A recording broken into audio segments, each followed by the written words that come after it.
ম্যাগনেস চ্যানেলে আরও একটা নতুন ভিডিওতে তোমাদের সবাইকে স্বাগত। আজকের ভিডিওটা কী নিয়ে নিশ্চয়ই টাইটেল আর থাম্বনেল দেখে তোমরা বুঝেই গেছো। তো চলো ভিডিওটা দেখতে থাকো, আর ভিডিওটা ভালো লাগলে অবশ্যই একটা লাইক, কমেন্ট, শেয়ার এবং সাবস্ক্রাইব করে দিয়ে একদম ভুলো না। তো আমরা বেরিয়ে পড়েছি দুপুরবেলা। আজকে সারাদিন আর কিছু তোমাদের সাথে শেয়ার করিনি, কারণ ব্যস্তই ছিলাম, যেহেতু বেরোবো বলে একটু। তো যাচ্ছি হচ্ছে ওর স্কুলে আছে এক্সিবিশন আছে। প্রত্যেক বছর বলে যেতে যাওয়া হয় না, মানে আগের দিন বলে আমি যেতে পারি না। এবছর মানে 2 সপ্তাহ মানে আগে থেকে বলে রেখেছে। তো আজকে যদি আমি না যেতাম ও আমার গলাটা একদম করে কেটে দিত। সেই জন্য যাচ্ছি, ছেলেকে ঘুম না বাড়িয়ে ওকে নিয়ে যাচ্ছি। এই যে পুচকে, ও চলো তোমাদের সাথে অবশ্যই শেয়ার করবো কি এক্সিবিশন হচ্ছে না হচ্ছে, অবশ্যই তোমাদেরকে সেটা দেখাবো। ভালোই হয় ওদের স্কুল এক্সিবিশনগুলো, এডুকেশনাল ব্যাপার। তো চলো আমিও দেখি আর তোমাদেরকেও দেখাবো, সাথে থেকো। চলো। তো আমরা স্কুলে পৌঁছে গেছি, আর আমার ছেলে যথারীতি এতগুলো সাইকেল দেখেও সাইকেলে ওঠার বায়না করছে। তো চলো ওদের স্কুলটাও একটু দেখিয়ে দিলাম তোমাদেরকে, বেশ বড়সড় স্কুল। আর এরপরে আমরা ভেতরে ঢুকবো, এবং ভেতরে ঢুকে আমরা দেখবো ওদের এক্সিবিশনসগুলো। তো চলো তোমরাও আমার সাথে দেখতে থাকো।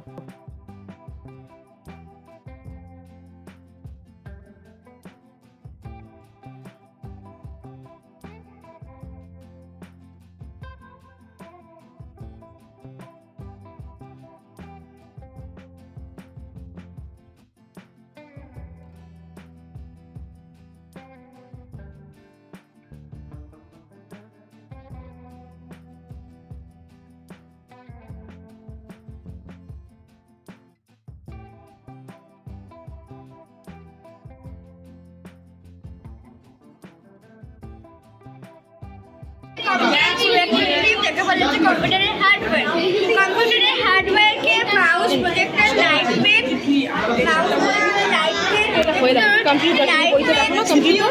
UPS, printer, scanner, speaker, webcam, headphone, joystick জিনিসটা ভাগ করা যাচ্ছে। সেখানে খুব ভালো করে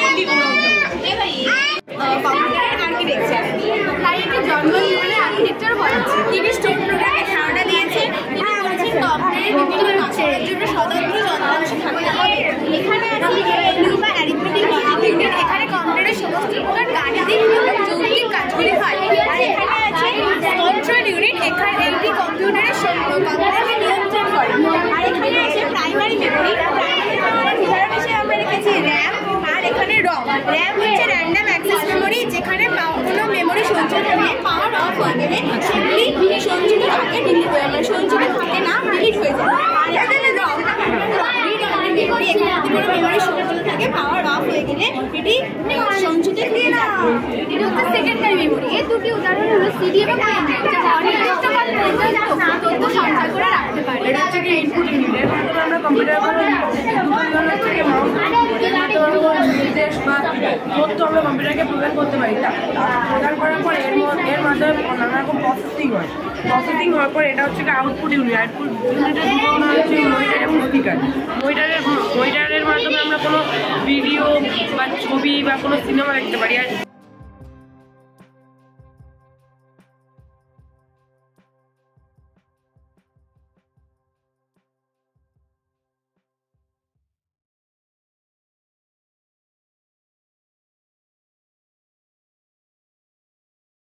তো ফাইনালি আমি চলে এসেছি যার জন্য এই এক্সিবিশন দেখতে আসা তাদের কাছে। তো আমার ভাইপোর এখানে দেখতেই পাচ্ছ তোমরা কি করেছে। যারা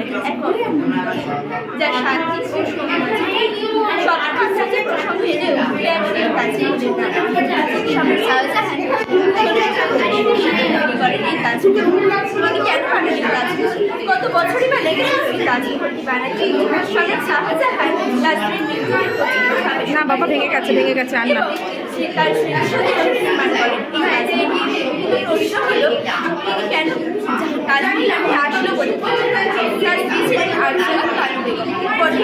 তার নাম হয়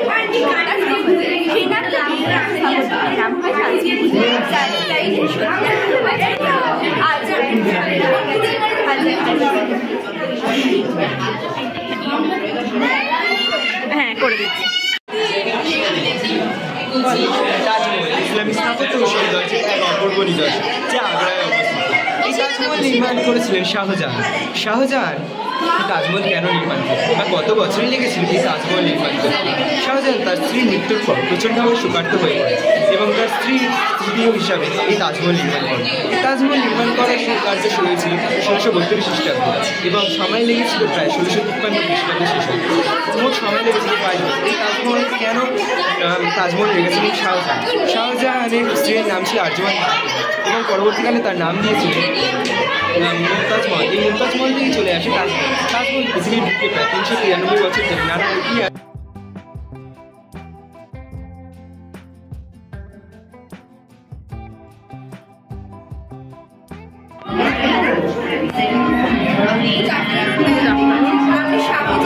দেখতে পাচ্ছি এটি ইতিহাসের একটি বিখ্যাত দুর্গ, কেননা এটা ফরাসি শৈলতন্ত্রের একটি দুর্গ যা মানুষের মনে একটা দৃষ্টান্ত রূপে সাক্ষ্য করে যাচ্ছে।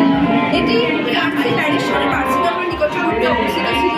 এই উপকূলটি পরিচিত ইতিহাসে হাজির হতে পারেন আপনার সুবিধার্থের জন্য আমরা সংক্ষিপ্ত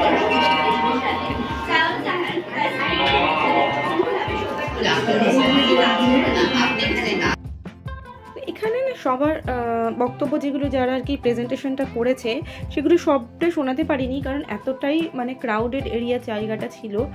বিকজ যেহেতু একটা রুমের মধ্যে অনেকে বসেছে বাচ্চারা নিয়ে, তো সবাই চারদিক থেকে কথা বলছে, তাই মানে ভীষণ ওখানে একটা সাউন্ড হচ্ছিল। তো যার জন্য আমি সবার কথাগুলো শোনাতে পারিনি, কারণ তোমরা শুনতেও পেতে না। আগের ভয়েসগুলো নিশ্চয়ই দেখেই বুঝতে পারছো, বুঝতেই পারছো। তো সেই জন্য সবাইকে এটা শোনানো হয়নি। তবে প্রত্যেকে ভীষণ সুন্দর করে স্পিচগুলো দিয়েছে, আমার খুব ভালো লেগেছে। এত ছোট ছোট বাচ্চারা এত সুন্দর সুন্দর জিনিস বানিয়েছে এবং সেটা মানে সবাইকে বোঝাচ্ছে এত সুন্দর করে, স্মার্টলি বোঝাচ্ছে। খুব ভালো লেগেছে, প্রত্যেকটা বাচ্চাকে খুব ভালো লেগেছে। এবং সবাই যে গার্জিয়ানরা এসেছে দেখতে, সেটাও খুব ভালো লাগছিল আমার দেখে। তো তোমরাও প্লিজ ভিডিওটা ভালো লাগলে একটা করে লাইক করে দিও।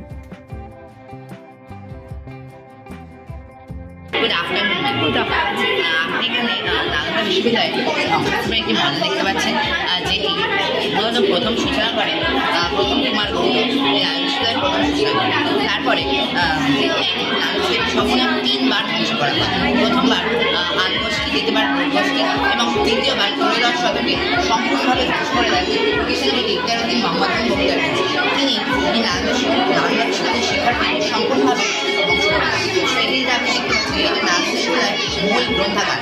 এটি ছিল প্রথমে এরাম রূপ, এই রূপ মহাকলা বিশ্ববিদ্যালয়ের গ্রন্থাগার, যেটি ধ্বংসের পর এই রূপ ধারণ করেছে, সম্পূর্ণ জ্বলিত। আমরা লাইটের ব্যবস্থা করেছিলাম, কিন্তু একটু সমস্যার কারণে লাইটটি ঠিক আমরা জ্বালাতে পারছি না, তো সেটাকে আমাদের ক্ষমা মনে করবেন। আর এছাড়া আপনি এটা যেটা দেখতে পাচ্ছেন, এটা হলো বাষ্পীয়, যেখানে দূর দেশ থেকে আসে চীন, জাপান, মঙ্গোলিয়া, কোরিয়া।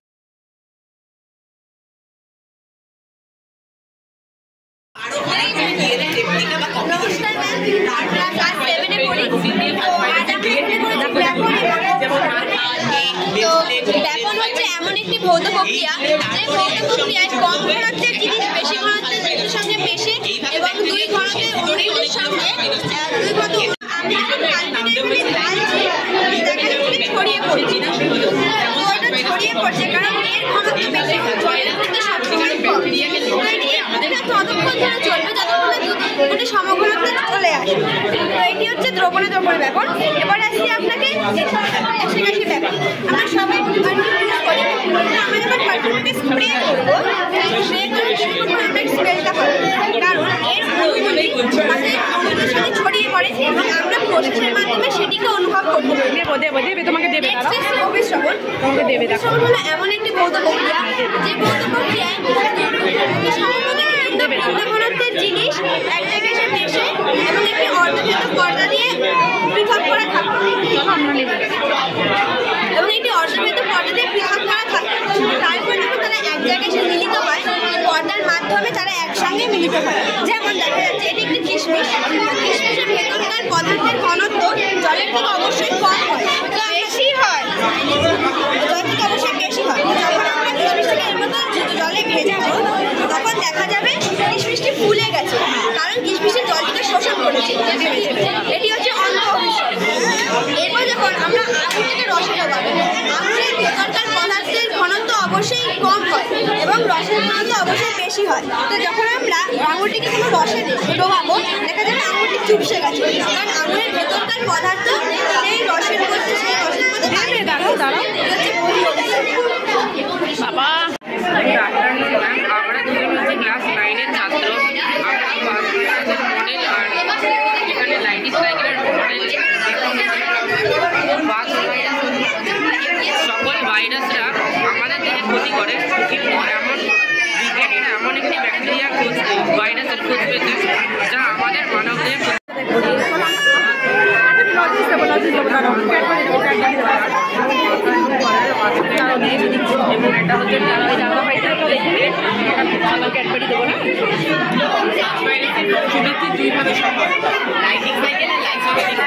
আমরা এখানে লাইটিং সাইকেল থেকে উপস্থাপিত করি। লাইটিং কথাটি এসছে লাইসিস থেকে। লাইসিস কথার অর্থ হলো বিদারণ বা ফাটিয়ে বেরিয়ে আসে। আমরা পর্যায়ক্রমে দেখতে পারবো এই ভাইরাসটি কি করে ব্যাকটেরিয়ার প্রতিটি ফাটিয়ে ব্যাকটেরিয়াকে ধ্বংস করে বেরিয়ে আসে। সর্বপ্রথম নিজের এই পুচ্ছতন্ত্রের সাহায্যে ব্যাকটেরিয়া কথার উপর এসে তারপরে লাইসোজাইম এনজাইম গঠন করলো যা ধ্বংস করে তার মধ্যে দিয়ে ডিএনএ, আরএনএ এবং ডিএনএ পলিমার ডিএনএ ব্যাকটেরিয়া কোষটা ছেড়ে ব্যাকটেরিয়ার কোষের ডিএনএ কে ধ্বংস করলো, আরএনএ ব্যাকটেরিয়া কোষের আরএনএ কে ধ্বংস করলো, আর ডিএনএ পলিমার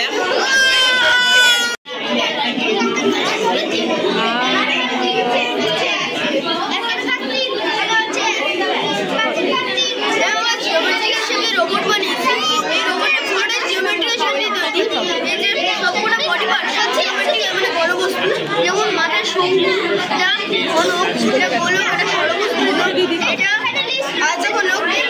এবং পা বেলুন এবং পাও ঘনকের তল সংখ্যা 6টি, ধার 12টি এবং শীর্ষবিন্দু 8টি। আয়তঘনের তাই তল সংখ্যা 6টি, ধার 12টি এবং শীর্ষবিন্দু 8টি। গোলকের তল সংখ্যা হচ্ছে 1টি এবং ধার এবং শীর্ষবিন্দু নেই।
আছে, আরো আছে, আরো আছে।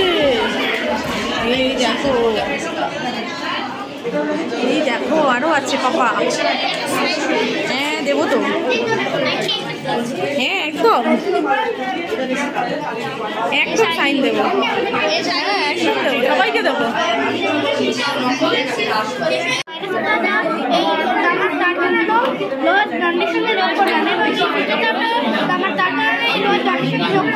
সুইচটা টিপলে এটা চুম্বকে পরিণত হবে আর পিনটা পড়বে না, আর সুইচটা অফ করলে এটা চুম্বকে আর থাকবে না আর এটা পড়বে। নাম কি তোমার? আর তোমার? কোন ক্লাস?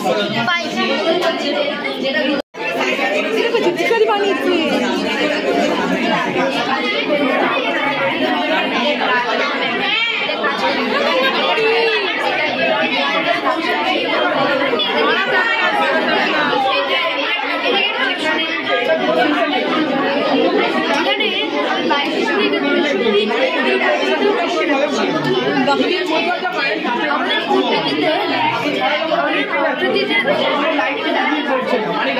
আমাদের প্রকৃতিতে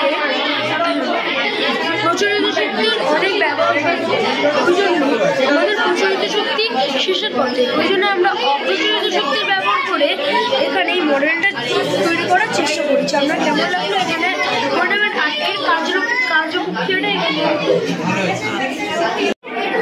আমি এখানে বানিয়েছি স্যাফলো সেন্সার। এই ডিভাইসটা কি করবে, কোনো গাছের হেলথ কন্ডিশন এখন কীরকম আছে সেটা বলবে। গাছে কি হয়, 2 টাইপসের টিস্যুস থাকে, xylem and fluid. Xylem and fluid কত মানে কন্ডিশনটা কত ভালো আছে, এই ডিভাইসটা সেটা দেখবে। আর গাছের হেলথ কন্ডিশন এখন কীরকম আছে সেটা দেখাবে। যেরকম আমি দেখাচ্ছি, এখানে সুইচ অন করছি, এর দুটো সেন্সার লেগস আছে। এই সেন্সার লেগস যখন আমি এখানে টাচ করছি, এখন দুটো লাইট ব্লিঙ্ক করছে, মানে গাছের হেলথ কন্ডিশন মোটামুটিভাবে ভালো আছে। কিন্তু যদি মানে পরিচর্যা করে তাহলে একে বাঁচানো সম্ভব হবে।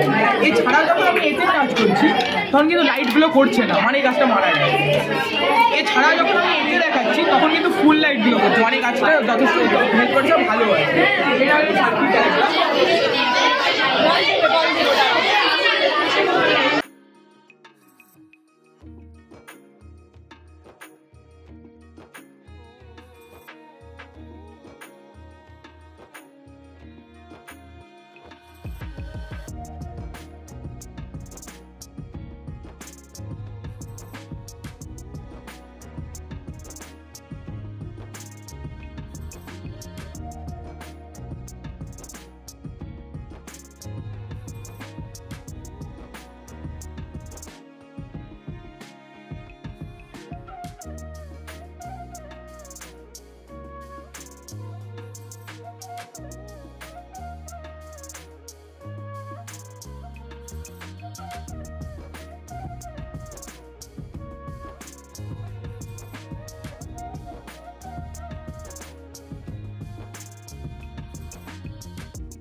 ঘটেছিল, কিন্তু এটি বর্তমানকালে এটি আর অনুপাত ঘটছে না। এটি উদাহরণ মেক্সিকো পার্মানেন্ট মায়ানমারের মাংস এটি লাভার কিছু অংশ শক্ত, লাভার কিছু অংশ শক্ত হিসেবে জমে আছে, আর লাভার বাকি অংশ ছাই ও গ্যাস আছে। একে অপরকে মেরে খেত, ওটাই দেখানো হয়েছে। আমার নাম সংগ্রামী Chowdhury, class 8, roll number 45, section 6। আর রাঙ্গারি সিনিয়র তো অধিক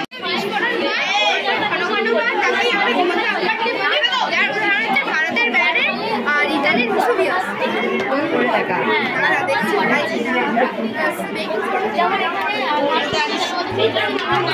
আরে ভালো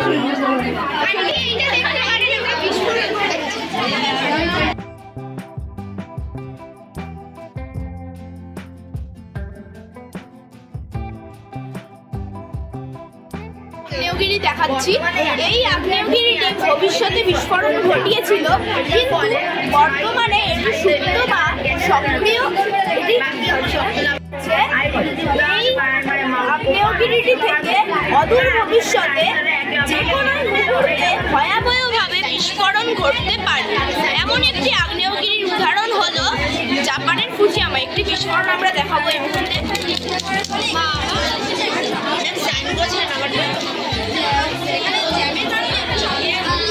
দেখো কি হচ্ছে, দেখো দাদাভাইগুলো কি সুন্দর বানিয়েছে।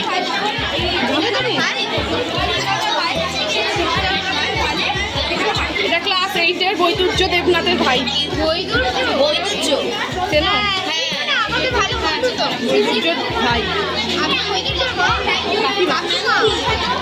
হ্যাঁ বলছিল আমি কাকিমা।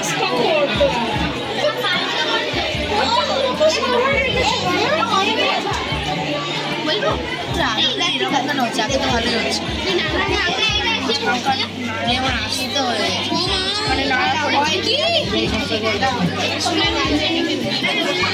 দেখো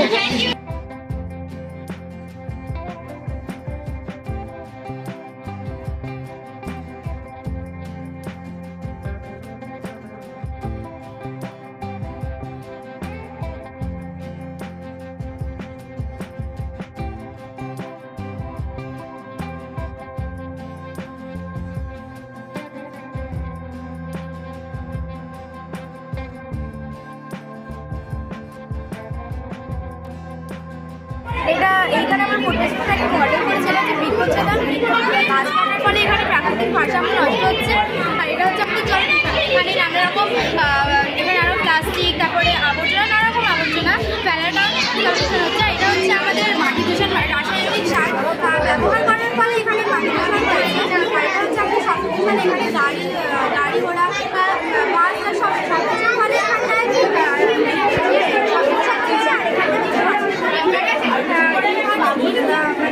তৈরি করার সময় এখানটার থেকে যে ধোঁয়া হচ্ছে তার ফলে এখানে বায়ু দূষণ হচ্ছে। তো এখানে হচ্ছে আমাদের পরিবেশের একটু